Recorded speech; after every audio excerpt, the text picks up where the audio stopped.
You said a few things that I think connected for me to something that I didn't even realize that I went through. You said how like you broke up with your now husband a few times, and people are grieving different things after breakups. And I think I had that after one specific breakup where there was a lot of love there, but there was a toxicity in the dynamic. And so when things ended, I was pretty relieved that they ended. But there was part of me that was grieving, and another part that had this hope that we would perhaps get back together. And Totally. over the course of maybe a year, we would meet up every now and then for coffee. And every time we did, I realized more that I don't think I ever knew the person that I was with. And it was this Yeah. disappointment and like grief all over again. And then like the final time we met up, I'm like, I don't even recognize this person. And they've moved so far from someone that I would want to live my life with that Yes. like I don't think I've realized until right now that that's why it kept coming in waves, this grief, Yeah. because there was still some hope that okay, perhaps if this person's on their own for a bit,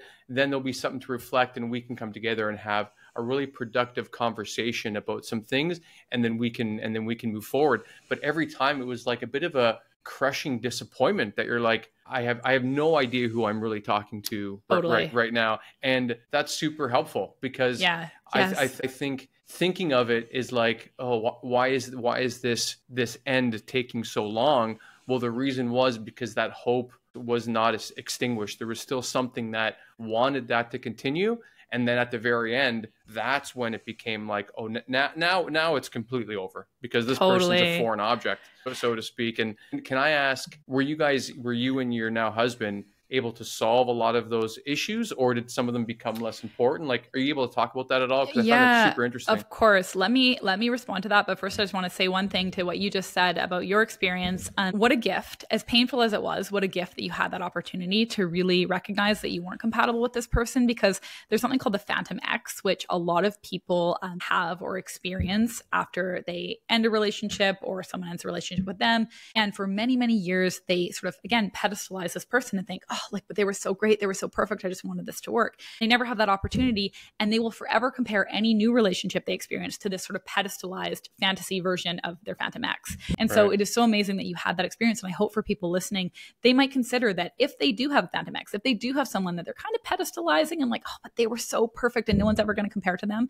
that they just entertain the idea that maybe that's the case, or maybe they would have come to know that person better and they would have recognized like, actually, this isn't who they're making them out to be. So I just want to name that for your listeners. And then, yes, I'm happy to be an open book with everything with my husband. So you had asked like, did things basically change, or did we work through things? Or can you repeat the question there one more time?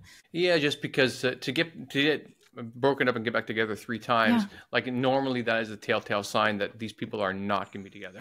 totally. Like I Yeah. would say 9 times out of 10, in my experience, and every friend that I've known, it's Yeah. never worked out well. And so I'm super Yeah. happy for you that you guys Thank found you. a way. Like I think that's part of the magic, but also part of the work I'm sure you guys have both really Totally. have done. So I was wondering if you're able to share maybe Yeah. some of the issues were that you break up the first or second time, and then how are you able to fix those things that not only were you able to get back together, but also see a future far enough that you wanted to get married. Totally. No, I'm happy to be open about all of that. And yes, I joke that we are the exception and not the rule. I do not Yeah. recommend that if someone is in my shoes and or in my previous shoes and, has gone through a few breakups with somebody, that they keep trying to make it work. But ultimately, that was kind of what allowed us to end up being together. Was I really did get to a place where I moved on. I dated somebody else. I kind of let it go, as painful as it was, rather than trying to convince him to try to be with me. And so to give you more context, the three kind of main times we broke up. And by the way, this was like, we had dated in New York before that, which is like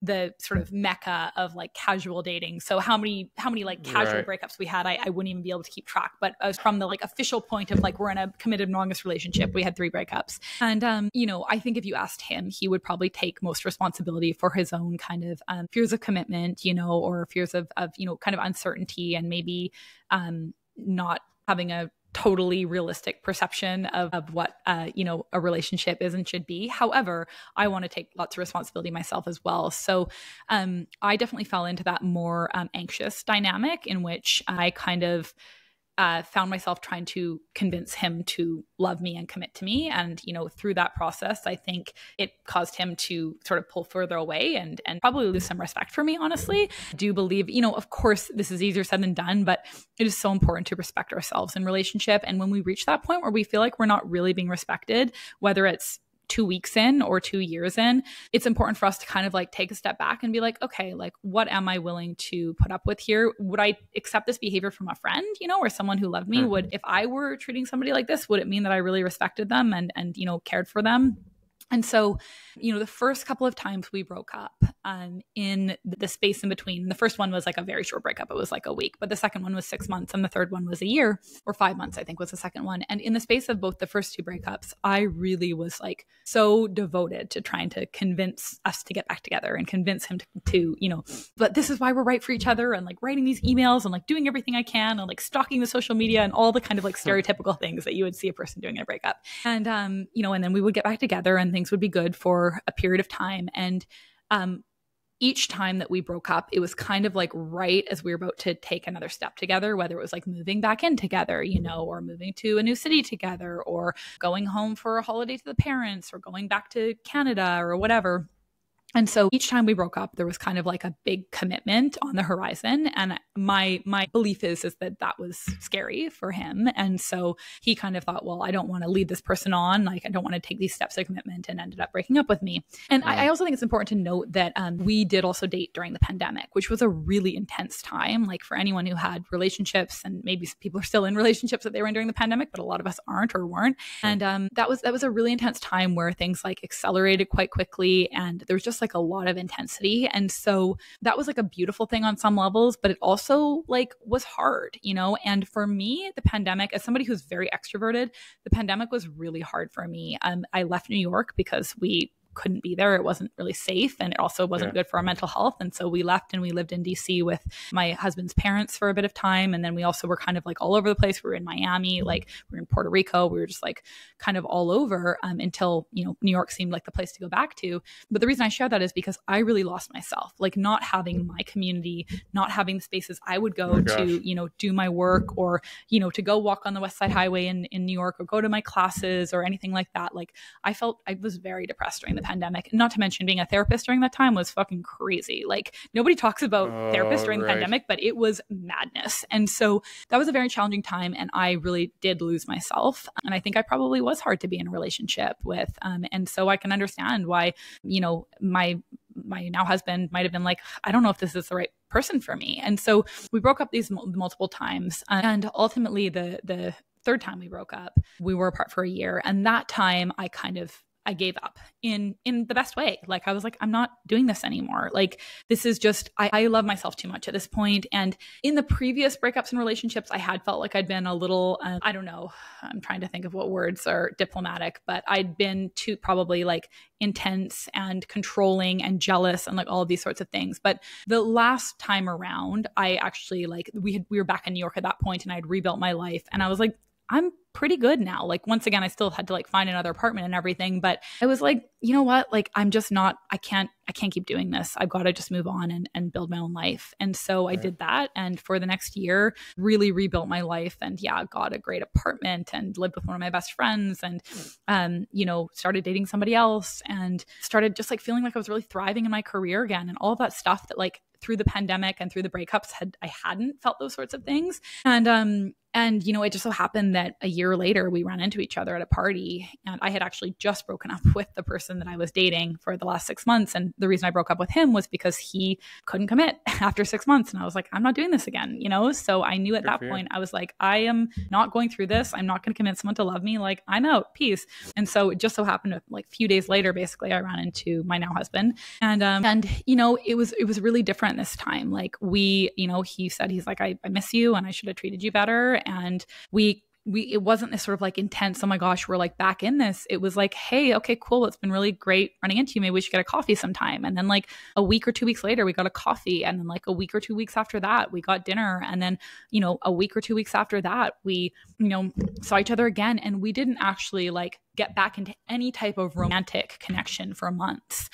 And from there forward, there was just a lot of communication, and we treaded very lightly. We really waded back into things. Like, for example, I had been really close with his family, and after the breakups, it was too painful for me. I was like, I can't reconnect with your family until we're really in this again. Like, I don't want to open that door again. And me, it was really like setting a lot of boundaries. And, we didn't share anything on social media for a long time. We didn't yes, we were monogamous and like in a committed kind of relationship of sorts, but we weren't really public about it, and it took a long time before we finally were like, okay, like, I think this is it. And, it just so happened that when was it? I guess it was July of 2023. I guess it was about a year ago. Yeah, about a year ago, I got caught Airbnb-ing my apartment in New York, and I got kicked out. And which was like devastating on the one hand because I loved my apartment so much, but it was also sort of this place where I actually probably would not have moved back to Nashville because we had already tried to live here together and then broken up. Would not have moved back to Nashville if it hadn't been for something that would have forced me to. And so this kind of forced me to be like, all right, like, I wouldn't have been able to trust and like leave my apartment and leave my situation again, only to maybe be broken up with for a fourth time. And so this kind of allowed me to take a leap that I wouldn't have taken otherwise. And we got engaged in February and we got married in August. We got married a couple weeks ago.